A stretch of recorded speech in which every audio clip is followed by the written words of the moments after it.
Hello, everyone. Welcome to 3 o'clock with SOC. Give me just a second to make sure those that need Spanish interpretation can get access to our interpretation line. Buenas tardes. Gracias por estar aquí con otro foro comunitario con SOC.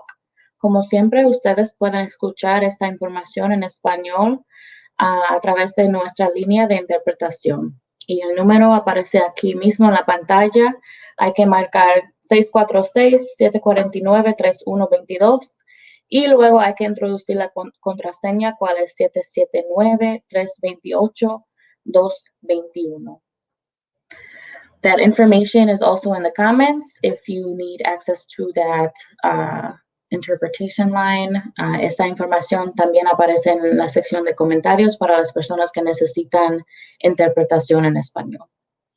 Also, I just want you all to remember that you can access these interviews, the information that we share, the videos, the webinars, all of these episodes, you can find them on our Facebook page and our YouTube page. They stay up forever. You can go back to see our very first episodes last year in April of 2020. We've been at this for a year now.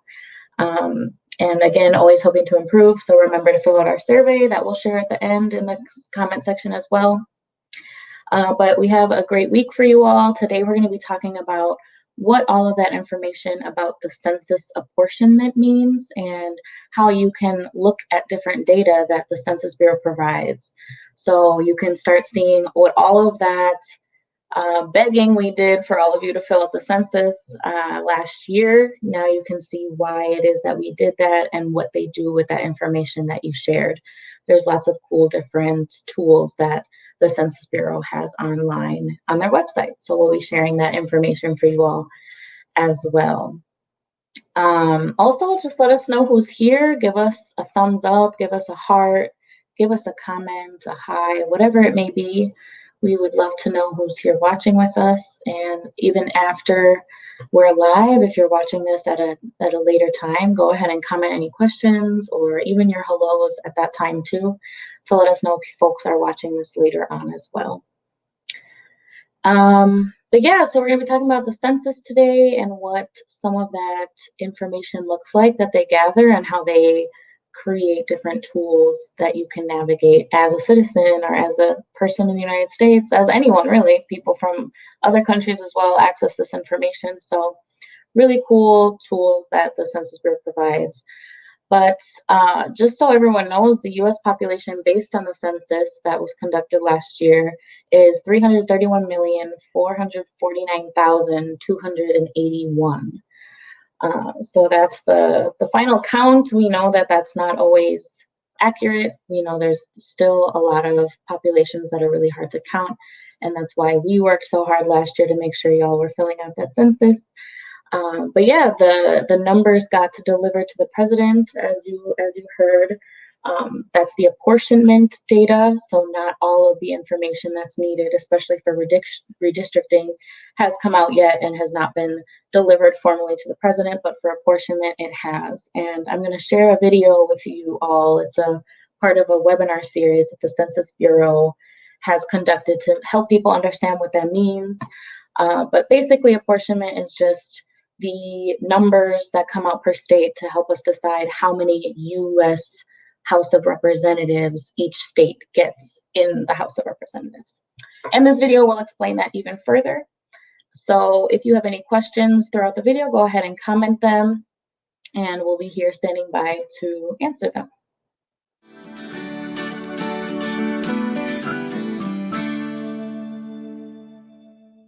Hi, I am Alexandra Barker. The Census Bureau released 2020 Census apportionment results. In this data gem, I want to show you how to easily access and visualize this data along with apportionment results from 1910 to 2020 using the historical apportionment map. Let me show you how it works. To access the historical apportionment data map, visit census.gov.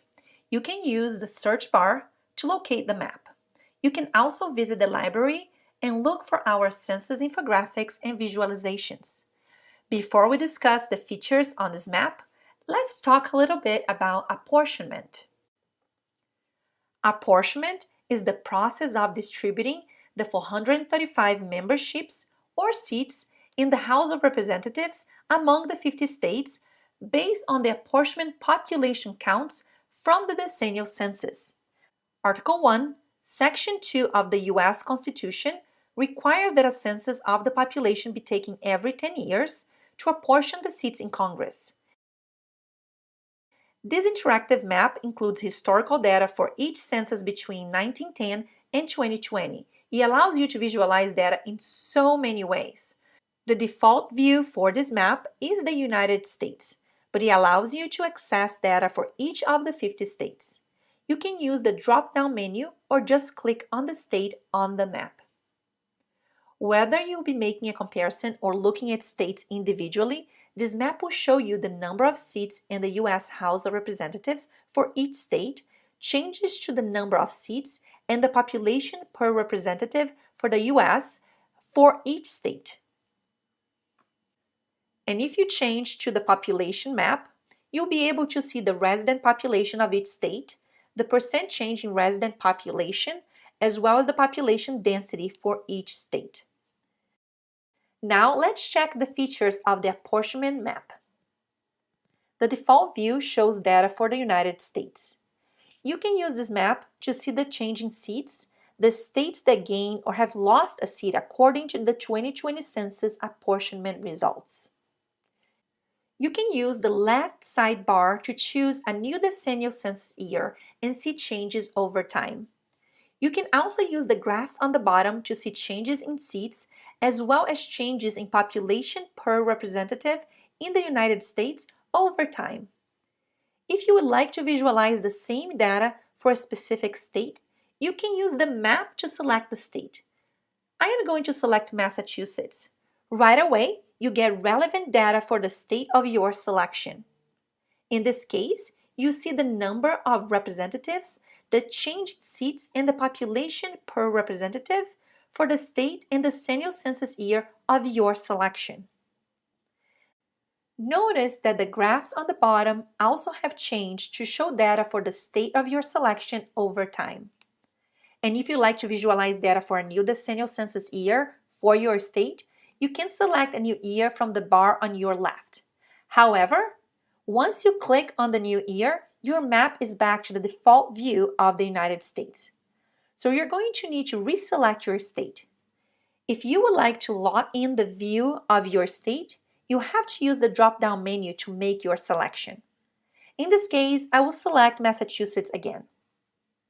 Your map will go back to showing data for your selected state, but now you can change from one year to another while keeping your selected state as the default geography. Let's go from 2020 to 1980. You notice that Massachusetts is now the locked view on this map. Next, let's take a look at a population map. Once you click on population map, we are back to showing the default view of the United States. You can use this view to compare states and see how the population has changed in different areas of the country, including the population change by region between 2010 and 2020. You can also see how the population of the United States has changed over time. Now let's look at population change for a specific state. I will select California. And if you would like to see the population density for California, you can switch from population change to population density. This map is now showing us the number of persons per square mile in each state. This map is interactive, and you can just move your cursor on top of it to see data for each state. But if you like to see data just for California, look at the graph and you see the population density for California between 1910 and 2020. On the page of the map, you can also find some other useful resources. If you would like to access the data from the source table, it's available in one click for you. Here are the tables for population change, population density, and apportionment, as well as historical apportionment data in a CSV format. Right below, there are notes about the population map and the apportionment map, and other relevant information about the population in the United States and apportionment. If you'd like to share this map, just click on the share icon to get the embed code and the link to this visualization. This map can make it very easy for you to access and visualize apportionment results from each census since 1910. I hope you find it useful. For more videos like this, visit census.gov/academy and subscribe. Thank you.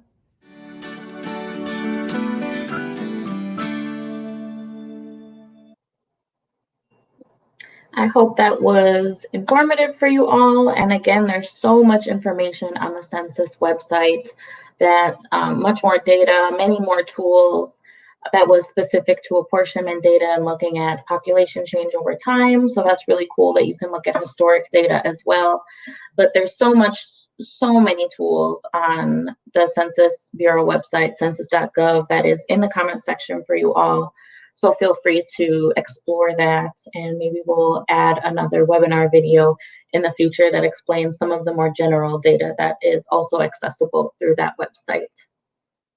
But now I will share a video that Marlene prepared for us today, talking about long-term symptoms and other COVID facts for everybody. So I'll play that now. This is a disease, I think, that has a number of sort of mysteries involved compared to the usual respiratory virus. On the one hand, we see very severe but variable manifestations. We see a diminution of immunity over time. We're really seeing a number of reports of people who report long-term fatigue, headaches, vertigo, interestingly enough, difficulties with cognition, with cardiorespiratory fitness. And I think what we're going to find out is that a large portion, not all, but a large portion of that is likely to relate to the significant cellular level damage that this virus can cause. I think it's an argument for why we take this disease so seriously. People thinking, oh, especially young people, mild disease, I might not even have any symptoms and I'm over it. Whoa, the data is suggesting otherwise. Evidences of myocardial damage, cardiomyopathy, arrhythmias, decreased ejection fractions, arrhythmias, if I didn't mention that one, pulmonary scarring and fibrosis. And then in the more acute phase, extending out for a month or two, has been this really interesting issue of coagulation abnormalities, which have been responsible for both small vessel and large vessel arterial and venous occlusion. So this can be a really wicked virus in some people. We're going to see more and more of the longer term consequences come out. And we're going to need to study those as vigorously as we did the acute symptoms, catalog them, understand them, and then clinical trials to figure out how best to treat them. Thank you for preparing that video for us, Marlene, talking a little bit about some of the long-term symptoms. So it's not just kind of this quick virus that you get over quickly, obviously, as we've seen with how many deaths there are. So schedule your vaccines to protect yourself and your loved ones. There's so many places that are still offering them, and Marlene does such a great job of making sure you all have the information on how to schedule those and different locations that are offering them. So if you have any questions about how to schedule your vaccine, reach out to us and we are happy to assist you in that process. Finally, I'm just going to share with all of you this week some information about what's going on with Clean and Green this week. So as we've announced in other, I'm going to share my screen real quick. As we've announced in other forums, we have this program citywide called Clean and Green, Project Clean and Green. And basically this is a program that allows us to get up to 6 cubic yards collected for free by the city of Milwaukee on our normal collection day. So 6 cubic yards is about the size of a large sofa. And there are some different stipulations about what kind of materials can get collected. So for example, this is like unwanted furniture, mattresses, or household items, and also garden yard or debris that you can get collected in paper yard waste bags. Remember that any yard waste to be collected has to be in paper yard waste bags. But yeah, so basically, as I was saying, this is on your regular garbage collection day during your specific week. So this week, it is, if we go down here to see the map, it's the green zone, zone 4. So for the SOC, I'll zoom in a little bit here, for the SOC district, that is this area right here. That's from about like Pierce Street on the north side of the zone, and then goes all the way to Miller Parkway, and then south borders like on Oklahoma, and then it goes as far east as, I think that's like around 6th Street there. So if you're in that area, this is your week for clean and green from May 3rd to May 7th. So if you have any of those sorts of materials that you want collected by the city, you just have to put it on the curb or on your alley line on your specific day that your garbage would normally be collected. And the cool thing about this website is that you can go all the way down and then enter your address to confirm what day you're going to get your next collection date is. So if we put the SOC address here, we can just confirm that it's this week. So my next garbage collection pickup for that location is Thursday, May 6th, it says.